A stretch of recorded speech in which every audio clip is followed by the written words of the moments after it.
Welcome to Yeukai Business Show, UK's premier business show where we feature business thought leaders, high achievers, and industry experts. Today's episode is brought to you by World Outsourcing Solutions Limited, a company that specializes in helping executive business owners with virtual assistant services and business growth systems. Here's your host, Yeukai Kechidori. Hi there, and welcome to another very special episode. And today, I'm joined on the show by Edwin Frondozo, who is an award-winning podcaster who tries to find the intersection of where people, businesses, and innovation meet. An international keynote speaker, and he's also a co-founder and the CEO of a company called Slingshot VoIP.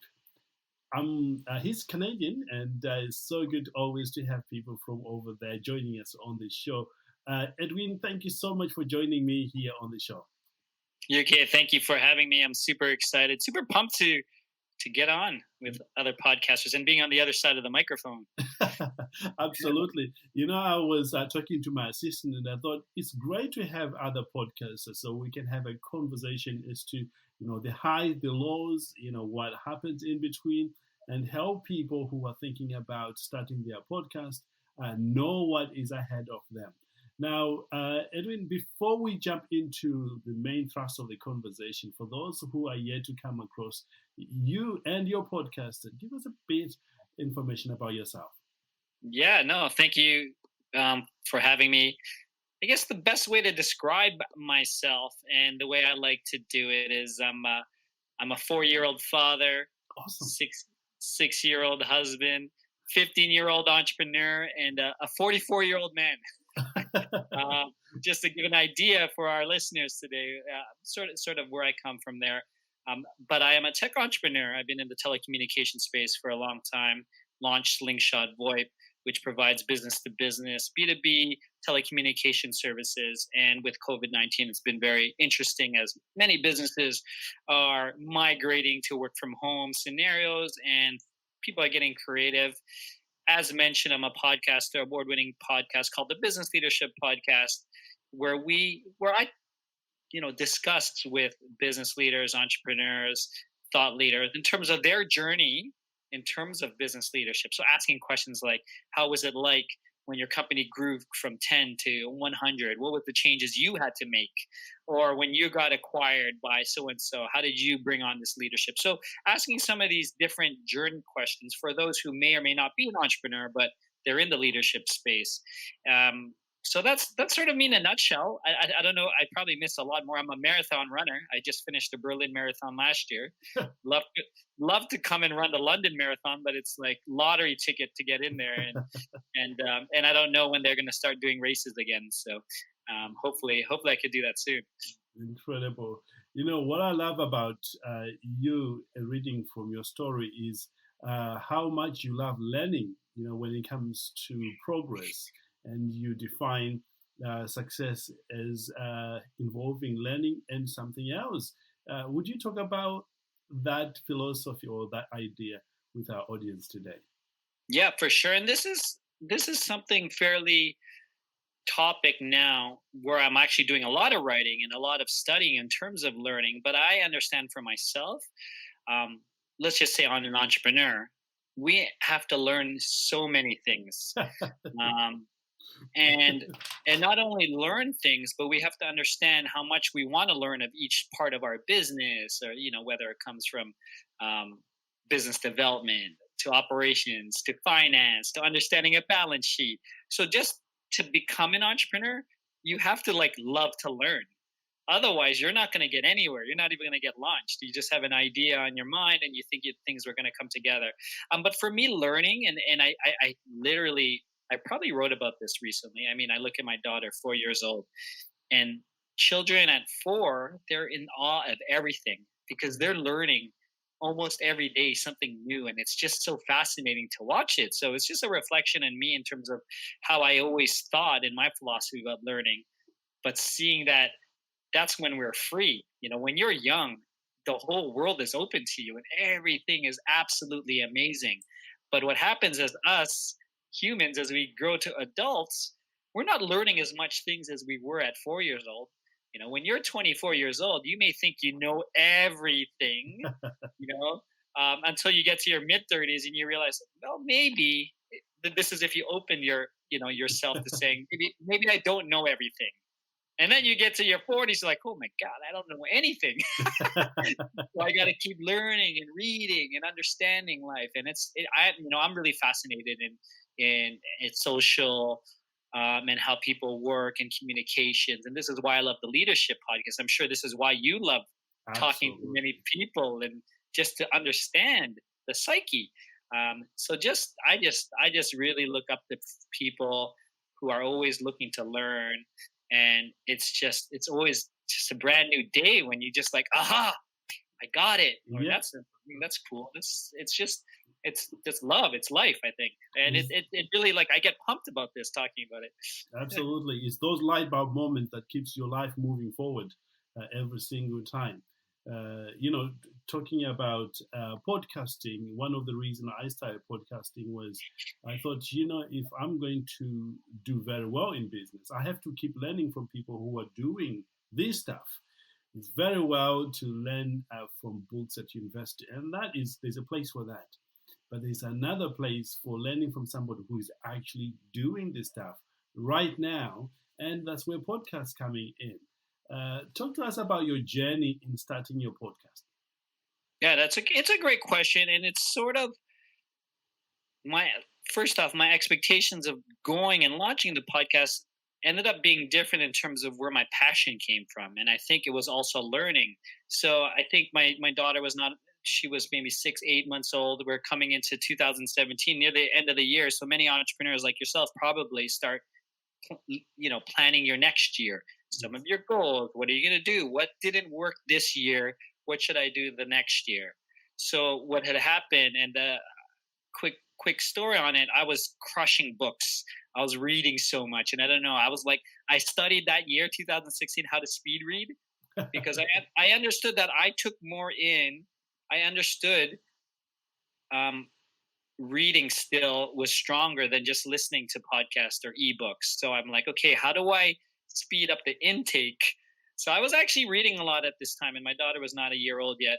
And I read a book by Jonathan Goodman. He's an entrepreneur out of New York, and the book was called How to Live a Good Life. And if you ever read these personal development books, they always have exercises, self-find yourself, do things. And I never used to do any of these exercises, but for some reason I thought, there's one exercise that was good. And the exercise was this. So for those of you who are listening, it's a very scary exercise, but I would challenge you to do it. But it's like, what is your superpower? Or what did people know you about? So the exercise is you email everyone you know, friends, colleagues, business partners, clients, and you ask them, hey, when you think of me, what comes to mind is my special skill. So what had happened was I was really surprised what came back. So first off, the people I thought that was going to reply and provide insight, I never heard from them. The people who were like sort of those outliers, my colleagues or people who I met networking, who maybe we made an impression on each other, I would get a huge long email reply saying, Edwin, this is who you are. And what I got back was that you're knowledgeable, you're trusted, and you're networked. So it was those three things. Those were the underlying things. And the same thing, around about the same time, I got interviewed on my first podcast, for my business, Slingshot. And those were the two catalysts. So I'm going into 2016 or 17, I was like, I'm going to launch a podcast. So that's where the start was. But I went into it thinking that, because I interviewed some people in my network who had podcasts at the time, and I said, what's the benefits of it? How much work do you do? And I'm sure we're going to get to this because you might have had the same challenges and things. But and people are like, you know what? It's the best thing to build your network. And then you also learn so much stuff. Absolutely. So my idea initially was to create, it was a BD hack. It was gonna be sort of my growth hack for the year. But what had happened as I launched, I went into it being an entrepreneur for a while. I wanted to crush it. I wanted it to be a nice program. I wanted to be consistent. I wanted to see I could do it for a year at least. And then I started getting recognized almost immediately within my community here, the tech community in Toronto.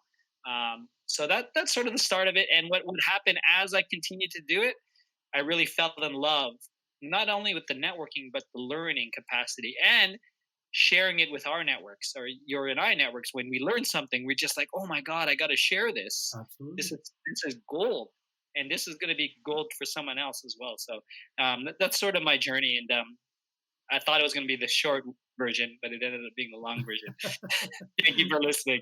I'm glad you're sharing this, because a lot of people are listening and they're thinking, okay, how can I get in there? So having somebody else share their story, they can see how they can apply the same thing. So having identified that you wanted to do that, what sort of things you had to overcome to actually launch your own podcast?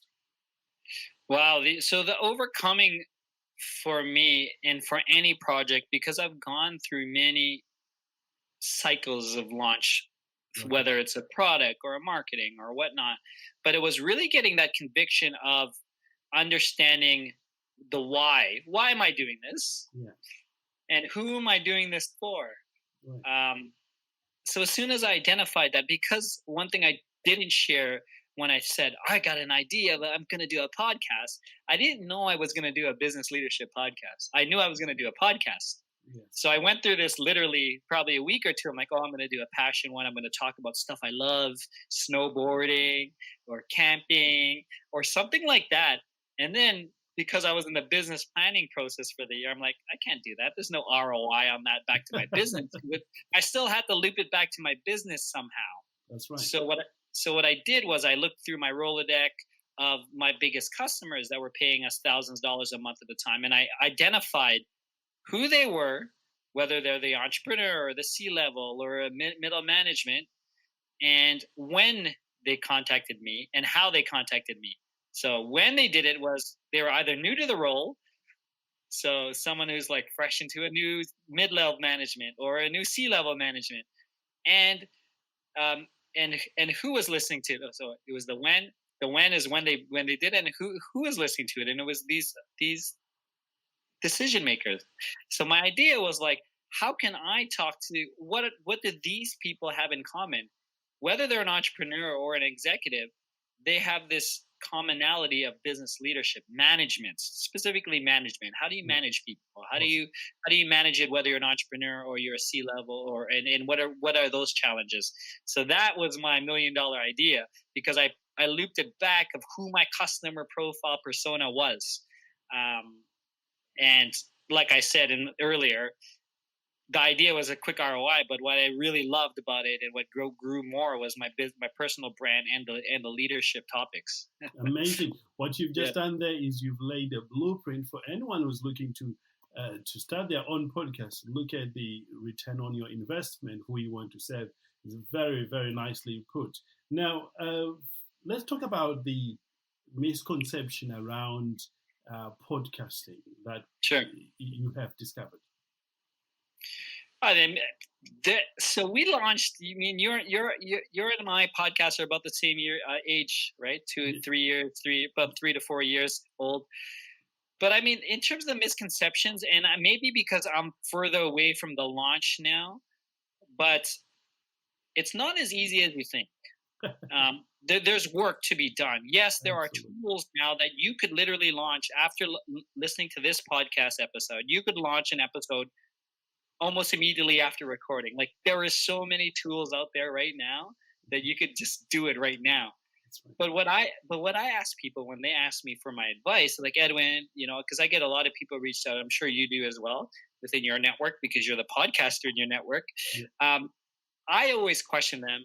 I said, how busy are you? And they'll be like, okay. I'm like, can you see yourself doing this for 1 year?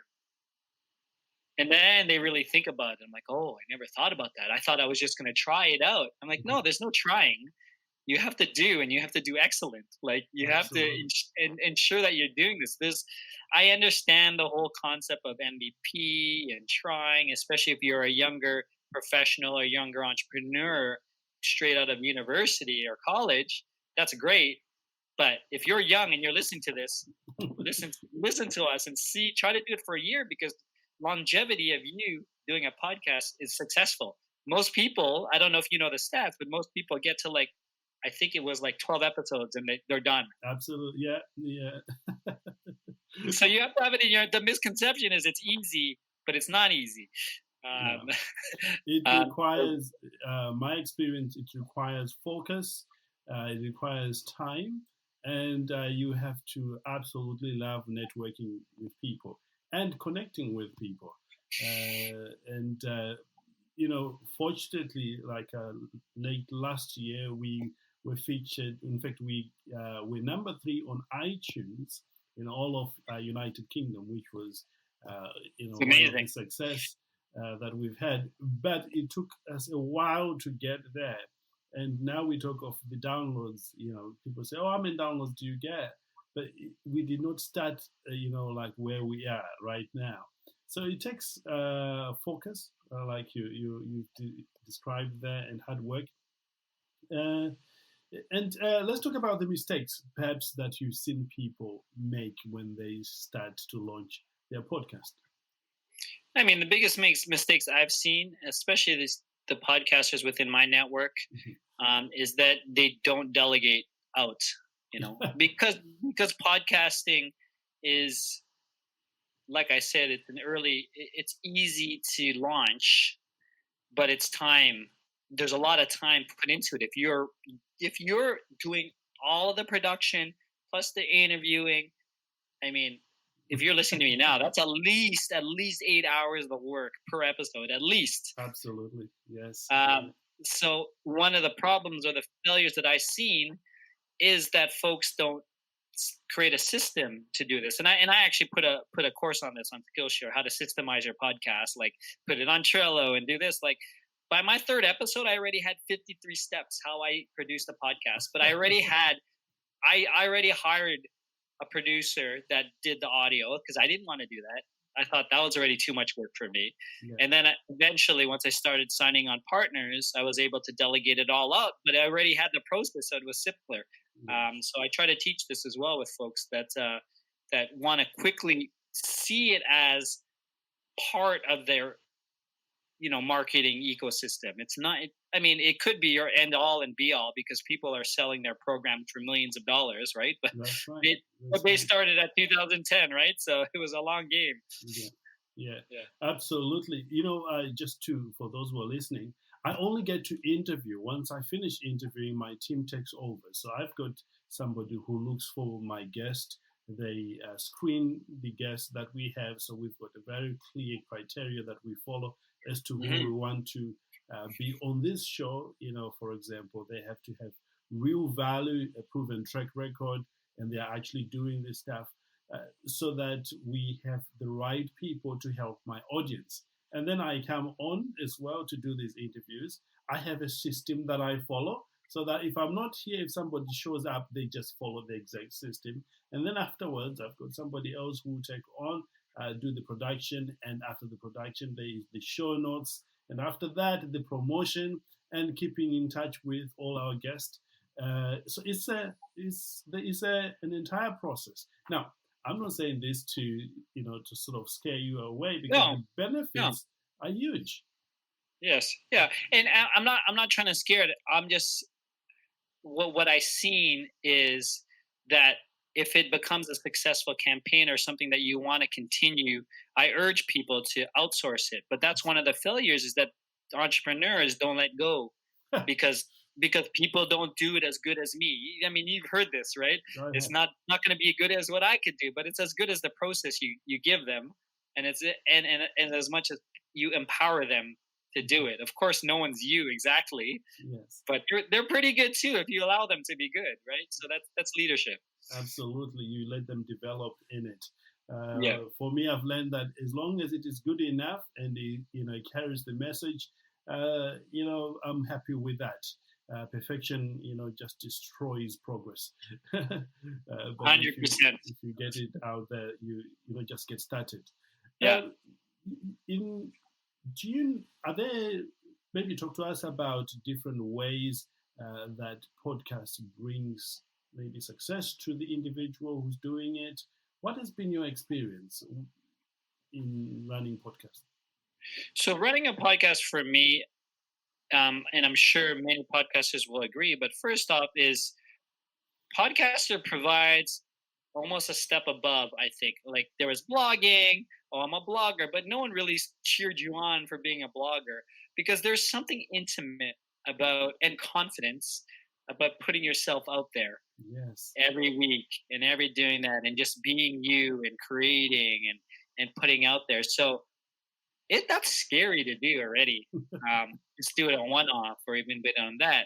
And imagine to say that I have a live podcast, like a radio show. And so I think in terms of just labeling the label of podcaster, it gives you instant um not certification. I just lost the word what I was thinking, but it creates like, oh my God, you're connected or you're able to do that and you have some type of authority as well. So there's an authority situation from there. Because I come from the tech world, but I was talking about business leadership, people know me now more, which is sort of some of the challenge I have right now, but it's fine. People know me more because of my podcast than my tech business. Wow. Right. But now I'm going into different strategies where, okay, now I'm in a point where my business is operating. Now I could leverage what I created in the business leadership to start putting more thing towards my tech business and then work on new projects that I'm thinking about. Right. So I think that's the difference from that. We alluded to your network. So you are putting yourself at the same level of the folks that you're interviewing. So if I'm interviewing C-levels of a multinational company, people look at yourself and myself and like, oh my God, you're like them. Like these are your colleagues and your peers and you're learning from them, right? So I think ultimately you're putting yourself into that group and being seen as that as well. And having said that, it's we're learning, right? Like this is all selfish. We're learning too, right? And don't get me wrong, we are amplifying everyone's message. We are a platform. We are a media personality. That let's say we're a level 3 personality versus Oprah's level 10. Maybe we're level 2 then if we're saying Oprah. but we have a platform. We have a network, and people are following us and listening to us. Absolutely. I think of credibility, instant credibility. I had a guest who helped small to medium companies generate in excess of $2 billion in capital. And we were talking, and he was sharing exactly how he's done that, and I'm seen as one of his colleagues. So people are going to perceive me as an expert in that. Of course, I will become an expert because I'm learning all these things consistently. And I've also discovered another way that this medium helps is you get customers, because of the authority that you have. People say, oh yeah, for example, with our outsourcing company, because we introduce it as part of our intro, people then come back to us and say, oh, I need a virtual assistant, can you help us? And we do that as well. And the other thing is you literally get real connections with people. There's no other medium where you spend an hour talking to somebody. You and I knows that the best way to get people onto your side is to let them talk about themselves. Yeah. And you and I give people that opportunity to talk about what they do. And I don't know about you, but I've discovered that at the end of our podcast, it feels like I have a friend and they want to do business with me. So this is the most amazing networking platform there is, to connect with people. Has that been your experience? Oh, 100%. I mean, I think spending 1 hour with a quote unquote complete stranger is a lot of time given on both parties. So if you are accustomed to the traditional networking situations, you get less than a minute if that. Yes. And then hopefully you could connect and say, why don't we go for a coffee? Like that like I did that a million times. So this is by far the best way to learn about someone, gain trust, listen to them, and share their story to the world, right? Yes. Ultimately, like you said, everyone loves to be heard, and this works on every level of relate. This works on dating. This works on business development. Like all you gotta do is listen, and people like you. Absolutely. And one thing to your point, whether you make business with the guests that are on our shows, there is no doubt in my mind I could email them for something or a question or do you know this, and they will reply back. Almost 9 out of 10 times they'll reply because they may be busy. Some people for the one or the two, or they're really high profile people. Maybe they have their assistant, screen it, but they'll recognize our names and say, "Oh, I remember that conversation. Edwin made me feel good." Yes. Right. Yeah. So it's amazing. Gosh, I will tell you some stories that some of the people I've connected with. A classical example is I went to Israel on holiday, and one of the guests that I had owns an apartment over there. Decided, I said, well, I'm coming to Israel. I said, oh yeah, I've got a place for you to stay. And, look and behold, I've got a place to stay, all because of a podcast. I love that. So the connection that you have is priceless. It truly is. Let's talk about, the steps for those who wants to create their own podcast, Edwin. If you were to start all over again, knowing what you know now, what would you do first? And what would be the next? If I were to start one, and I have thoughts, and I'm sure you've had this in terms of now that we have our programs going, right? Like these are like each one is a different program, and I don't want to get addicted to creating programs, but I have something that I it's on the back burner when it comes to my personal brand and my speaking brand and the stuff that I'm thinking about outside of the tech business. Yeah. I would create all the interviews almost like I would do more than like 3 or 6 and I'd really make it like a huge campaign. Like this season, I have this, and this. Like some of the podcasts that I've been listening to, and I don't know which ones you listen to, but they're produced so good, and they're between like 8 to 16 episodes. But it's really around a theme, and then you could really create it. So I think you do business consulting and coaching, right? I do. So imagine you did like themes. Oh, in January we're dropping this season, highly anticipated. We've been working on it for like really put the burn, because I think the difference now for people who are creating podcasts now, they're just doing it and sort of like some people might amplify the launch and then it sort of disappears again. You don't hear about them again. But now that we're like a custom podcast, and this doesn't mean you have to be an existing podcaster, but I think if you think about TV shows or Netflix series or do this and create this, like I have 16 of the top business people that in UK, these are the who's who of who. I'm dropping it in here. Why don't you join my wait list and you'll get an exclusive listen here, like something like that. Like really change up the game now, because it's getting a little mundane with the pod. I mean, not almost everyone I know, but there's a lot of people launching podcasts since COVID-19 hit. So you got to be different. You have to be different. Wow, incredible. That's a brilliant idea. We are currently doing a series on relationships, which will be released in February. You heard it here first. And I've had some amazing guests already that we are recording, and I'm looking forward to that. So, exactly the process you're talking about, we are putting in place. So after identifying the topic that you want to work on, what will be the next thing that you suggest people do? Well, like I said, have those interviews, whether they're interviews or they're solo episodes, however format that you are doing it. But I think ultimately, because we're already spending time and resources creating these episodes, let's do it like a real launch, like a proper launch, like treat it like any launch. like celebrate it and make it huge and just blow it out of the water with some type of anticipation. But yeah, like I would create it, publicize it, have it all done. I think series is the way to go. I think yours and I are like a long standing continual one, but I think seasons are the way, sort of like a little hot new take on podcasting right now, because it doesn't mean it has to disappear, but you could create net new audiences doing it like that as well too, especially if you're hitting it very specifically and if you start doing different digital stuff.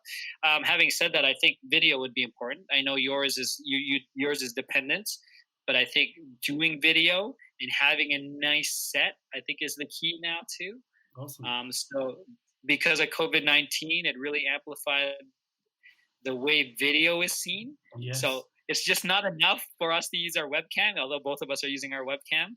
But there's a lot of people using DSLR cameras as their webcam and really making it crisp and having proper lighting systems. So I actually have something that's lit up in front of me just to make sure that I'm a bit brighter.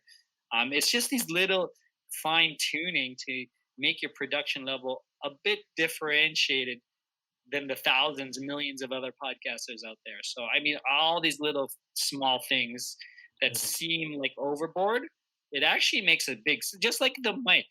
You can't use a regular mic. You have to have a nice phone, right? I've got my own right here. Yeah, that's what I mean. Like it's you have to have all these things in place, and it actually ends up being a lot of little fine tuning, right? So Yes. that's I hope I answered your question. Yes. As we come toward the end of our time together here, Edwin, what are some of the ways you've seen people monetize their efforts in creating podcasts? Oh, I mean, there's a number of ways. For me, it was getting sponsors and partnerships to really support the show. I've also seen a lot of like consultants and coaches use it. I mean, almost immediately. So I have a friend of mine who I helped launch, and he does growth marketing, right? So he basically, interviewed CMOs. Okay, what do you do? What was your growth tactic? What do you do this? Do this. All of a sudden, he's getting consulting gigs. Yes. Oh, you're interviewing all these CMOs. That means you're a CMO.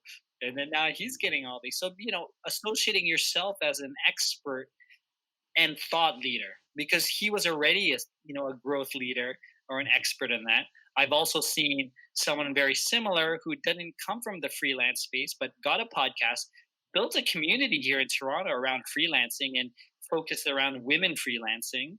And all of a sudden she's getting associated with these freelancer brands around the world that are really targeting women, because these are like thought leaders or micro influencers, right? Yes. So finding these partnerships I think is really hot, because people are still looking for influencers that have a very connected and intimate community. And so if you are running a podcast and you're running a Facebook page or some type of where you're engaging, because the one caveat of podcasting, the engagement is mostly one way. So our listeners right now are listening. The challenge is getting them to come back. So if you're able to understand that loop back, or the call to action is say, hey, why don't you send me a WhatsApp message to this, and this? Like that's a huge way to get engagement. Yes. Gary Vee talks about text messaging. Why don't you text message me to this, and this, and tell me and give me a thumbs up? So that's a way to loop it. But I think he does it on all his platforms. But for podcasters, it's something that we also have to do as well. Incredible. Absolutely incredible. For those who wants to listen to your podcast, where can they find it? Yeah, just you could search for me anywhere, iTunes, iHeartRadio, Spotify. But my website and the podcast is thebusinessleadershippodcast.com. So thebusinessleadership.com. And you can look me up, connect with me, LinkedIn, Instagram, Facebook. I'm fairly active on LinkedIn and on Instagram myself. Personally, it's me. Sometimes people will say that, but it's not really them. So that's right. I might as well tell you guys I'm really personal on the Instagram stuff right now, but it might change in the near future. But yeah, email me directly, Edwin at thebusinessleadership.com. I'd love to hear from you. Outstanding. Well, Edwin, it has been absolutely a pleasure having you on the show and hearing your story your journey in producing a podcast like that. And there you have it, guys. If you've got any questions, you can hit Edwin on LinkedIn, or just send me a message on LinkedIn. Thank you for listening to Yeukai Business Show. We will be back to bring you more episodes with success stories and advice straight from the experts. Want more? Check out www.yukaibusinessshow.com. Get your free trial of our virtual assistant service today. Just visit www.worldoutsourcingsolutions.com. Quote WOS18 or send us an email at support@worldoutsourcingsolutions.com.